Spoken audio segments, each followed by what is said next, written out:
Master, Homustas. SSDD. Ano yung SSDD? Same shit, different day. Mga ka-SSDD. Naniniwala ako na ang stress hindi naman talaga nanggagaling sa hirap ng trabaho o sa pagod mo. Ang stress, mga master, naniniwala ako na nanggagaling to kapag may dapat kang gawin at pwede mo nang gawin pero di mo ginawa. Doon ako naniniwala na nanggagaling ang stress. Dati. Nagbabago na yung pananaw ko.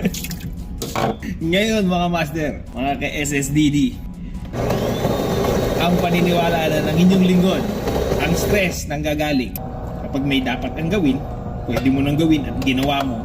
Pero kahit anong gawin mo, kahit anong effort mo, wala. Hindi mo na-achieve yung resulta. Fruitless.